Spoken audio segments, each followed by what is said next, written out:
Sir నిన్న ఏం లేదు సార్, ఈ ఫ్రీ బస్సులు వదిలాడు. ఆడవాళ్ళు మొత్తం వెళ్ళిపోతున్నారండి. మేము బైక్ మీద వస్తాంలే, భార్య భర్తలు వస్తారు కదా, మేము బస్సుకు వస్తాము, ఆడవాళ్ళు మీరు ఏదో ఒకటి వాళ్ళ పెట్టుకోను లేకపోతే బైక్ మీద రండి అని ఆడవాళ్ళు వెళ్ళిపోతున్నారు.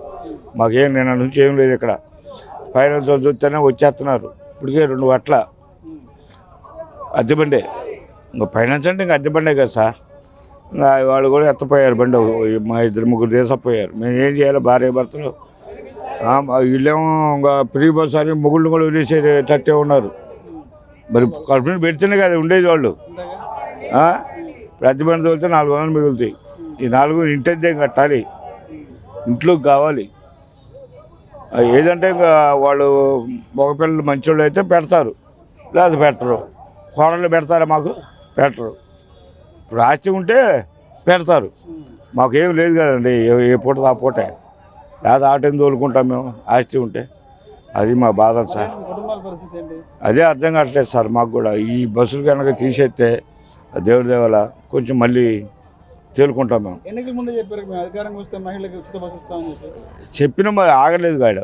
ఈ కొంతమంది ఆగట్లేదు కదా, వీళ్ళు ఆగట్లేదు. ముందు ఫ్రీ బస్సులు ఈ తడ ఓటు వేయం అంటున్నారు. మరి జగన్ ఉన్నప్పుడు 10,000 ఇచ్చారు మాకు, 3 సార్లు ఇచ్చాడు. ఏది ఇన్సూరెన్స్ కట్టుకోవటమో, బండి రిపేర్కో, వాటికి ఇటుకో డ్రైవర్కి ఇచ్చారు.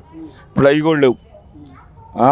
40 సంవత్సరాలు దాటిన వాళ్ళకి డబ్బులు అన్నారు, అవి లేవు ఈ 3 సంవత్సరాల నుంచి.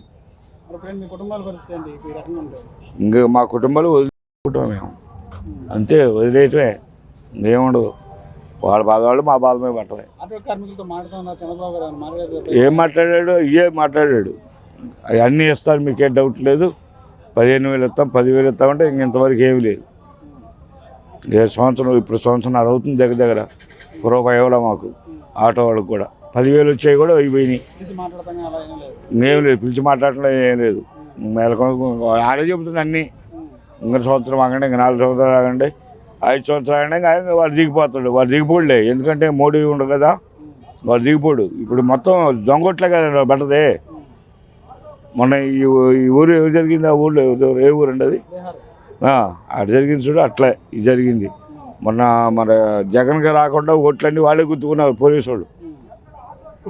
పులివెందుల్లో మొత్తం వాళ్ళే. ఒక ఊళ్ళో 10 ఉన్నాయంట, 1000 ఓట్లు. వీళ్ళు 8,300 ఎట్టొస్తాయి వాళ్ళకి. మేము ఓట్లు వేయలేదని వాళ్ళు అంటున్నారు. అందుకోసం వీడికి ఇంకెక్కడుండా మేమేంగా ఏం చేసినా ఏం బతుకులేదు వాళ్ళకి అని వాడేంగా చేస్తున్నాడు.